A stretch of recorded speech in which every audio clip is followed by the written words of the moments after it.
जय हिंद दोस्तों, सैनिक समाचारों में आपका हार्दिक स्वागत है। आज सबसे पहले बात करूंगा टोल टैक्स क्या जवानों के लिए फ्री है? नहीं है। क्या शहीदों के लिए फ्री है? नहीं है। यदि कोई परमवीर चक्र विजेता है उनके लिए फ्री है? नहीं है। तो ये इतना 500 का कारवा एक टोल टैक्स से गुजरता है, ये कौन है वीआईपी? इनके लिए क्या फ्री है? आखिर क्या करते हैं देश के लिए? बड़ा सवाल उठा रहे हैं। वहां मैं बात करूंगा आज चेतन चीता की, टाइगर, जिनके दोस्तों 9 गोलियां शरीर में लगी थी, आंख एक निकल गई थी, और आज वो क्या संदेश दे रहे हैं? क्या ऐसों के लिए टोल टैक्स फ्री है? वो क्या कह रहे हैं? आखिर हमें 45 दिन कोमा में रहने के बाद जिंदा आया और फिर अपने मिशन में जुटाओ। मैं बात करूंगा दोस्तों, एक आईसीसी चेयरमैन बन गए। हां जी, कौन बना है? अमित शाह जी के बेटे। आखिर किस मेरिट से बने? और मैं बात करूंगा बालाकोट में 300 लोगों को ठिकाने लगाने वाले अधिकारी से। उन्होंने कहा हां, मैंने गिन गिन के 300 को ठोका।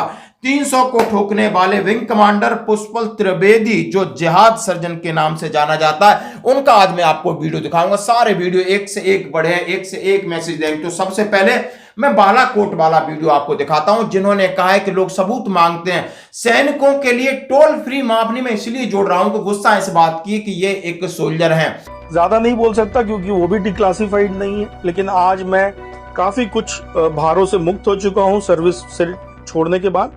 तो मैं इतना बोल सकता हूं कि इन्हीं आंखों के सामने वो ऑपरेशन है और कम से कम 300 आतंकवादी हमने भूने हैं। अब इसके बाद भी अगर किसी को डाउट होता है तो वो अपनी नागरिकता चेक करा ले। बालाकोट ऑपरेशन जिस दिन भारत सरकार उसको डिक्लासिफाइड करेगी, हमारे पास एक एक मिनट का सबूत है। एक एक मिनट का सबूत है किस प्रकार ये ऑपरेशन हुआ। पूरी दुनिया में ऐसी कोई मिसाल नहीं है कि इतना डेयर डेविल ऑपरेशन किसी ने किया हो। जो मिलिट्री प्रिंसिपल्स होते हैं, जिस तरह से ऑपरेशंस होते आए हैं, उन सबसे बेहतर तरीके से ये ऑपरेशन हुआ है। और इसके लिए उस समय के तत्कालीन चीफ और जो पूरी टीम थी, वो सारी प्रोफेशनल्स की टीम, जिस दिन भारत सरकार ने इसको डिक्लासिफाइड करके ये अधिकार दे दिया कि आप लोग खुलेआम बताइए अब जनता को, सारे लोग बताएंगे ही नहीं, आपको सारे प्रमाण देंगे। आप देख सकते हैं ये वायुसेना में और विंग कमांडर थे, उनकी विंग कमांडर की तस्वीर देखी। और अभी ये बिल्कुल कह रहे हैं कि उनके लिए राष्ट्र धर्म ही सर्वोपरि। उन्होंने कहा बालाकोट में पहले बहुत सारा कोड ऑफ कंडक्ट था, आज मैं रिटायर्ड हो गया हूं, फ्री हूं। मैं बता रहा हूं मैं गया था और मैंने कैसे कैसे ठोका है 300 को। यदि किसी को सबूत चाहिए तो वो हिंदुस्तानी नहीं हो सकता, उन्होंने कहा है। और उनको जिहाद सर्जन के नाम से जानते थे क्योंकि पहले ही इन सब चीजों को भांप लेते थे। इनका वीडियो थोड़ा क्लिप देखिए, पूरा वीडियो आपको दिखाऊंगा। और मैं बात करूंगा चेतन चीता की, इन्होंने 9 गोलियां खाई थी। हाँ जी दोस्तों, बिल्कुल 45 दिन कोमा में रह के ड्यूटी पे चले गए थे। सीआरपीएफ के कमांडेंट कीर्ति चक्र विजेता चेतन चीता ने बृहस्पतिवार को एक बड़ा कार्यक्रम था और वहां पर कहा था कि सेना अब हाईटेक हो गई है। सेना रोजगार का साधन नहीं है, सेना एक सेवा का विषय है। यदि आप सेना में जाना चाहते हो तो वर्दी पहन करके भारत की सेवा करना चाहते हो, वो तो एक बात है। यदि आप सच्चे नागरिक हैं तो आपको देश हित की पहले सोचनी होगी, अपने हित से पहले देश हित, राष्ट्र हित को रखना होगा।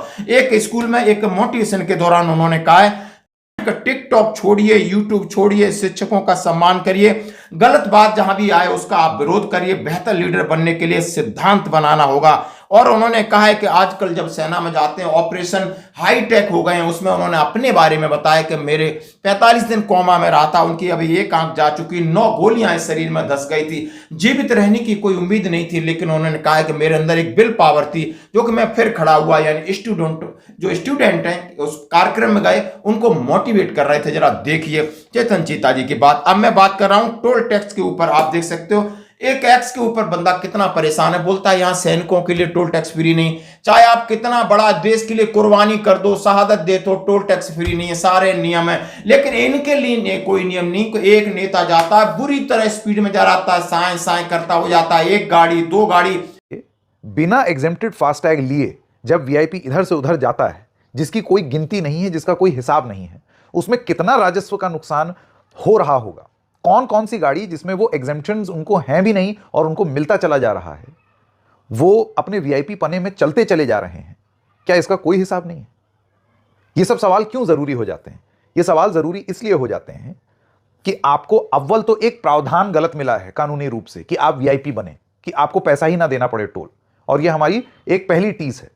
क्यों इस देश में किसी को भी एग्जेम्पशन हो? क्यों? ये कैसा वीआईपी कल्चर है? पहली बात तो एग्जेम्पशन नहीं होना चाहिए। दूसरी चीज, आप लेन ब्लॉक करेंगे, लोग खड़े रहे लाइन में, आप लेन ब्लॉक करके रखेंगे अपने लिए। इतने बड़े नेता हैं आप, इतनी बड़ी चीज है आपकी, आपके लिए 2-2, 3-3 लेन ब्लॉक रहेगी कि आपके लिए पत्थर हटेगा, उसके बाद वापस लग जाएगा, फिर लोगों को गरिया दिया जाएगा।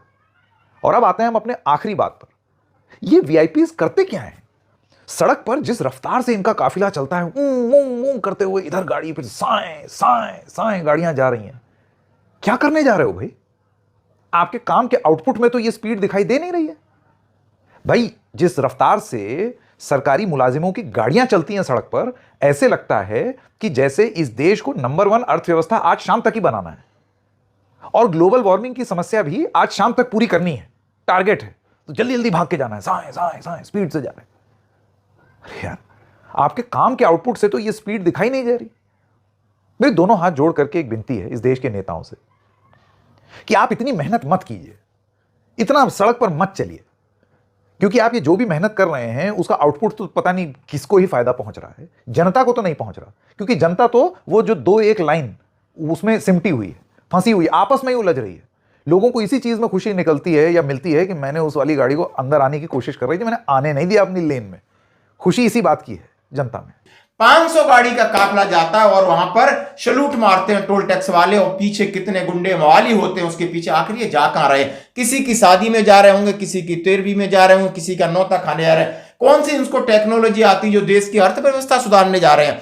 या कहीं आपातकालीन लगी है, कहीं डिजास्टर मैनेजमेंट है, ये जाके कुछ हाथ से काम करेंगे? कहीं नहीं जा रहे।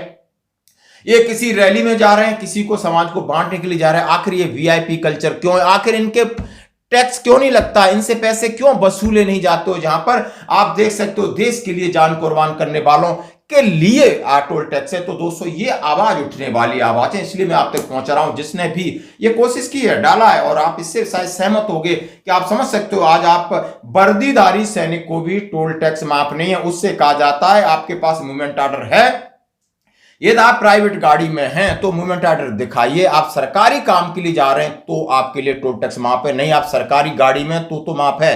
अब एक्स सर्विसमैन भी उम्मीद करते हैं कि शायद टोल टैक्स माफ हो जाए। तो आप सरकार से समझ सकते हो कि टोल टैक्स माफ इन्हीं के लिए है, ये वीआईपीओं के लिए। वीआईपी तो है, इनके पीछे 500 गाड़ी है, कोई नहीं पूछ रहा, सब सायरन बजाते हुए रोड पर हल्ला हुआ करते हुए जा रहे हैं दोस्तों। और मैं बात करूंगा आईसीसी चेयरमैन। हाँ जी, आपने जय सहा, हाँ बिल्कुल नाम सुना होगा, चेहरा देखा होगा। पहले ये भारतीय क्रिकेट कंट्रोल के सचिव थे, अभी चेयरमैन है आईसीसी के, इंटरनेशनल क्रिकेट काउंसिल। कोई चुनाव नहीं हुआ, कोई इनके सामने खड़ा नहीं हुआ, कोई मेरिट नहीं। इन्होंने कहा है मैं इस खेल को बहुत आगे ले जाऊंगा, ये खेल तो वैसे ही बहुत आगे, इसको और आधुनिक बनाऊंगा। जी बिल्कुल बनाइए, हम उम्मीद करते हैं कि बाकी और खेलों को भी इस तरह कोई आधुनिक बनाए और ज्यादा आगे लेके जाए, तो हम उसकी भूरी भूरी प्रशंसा करते हैं। लेकिन इनको तो शायद सब चीजें मुफ्त में मिली।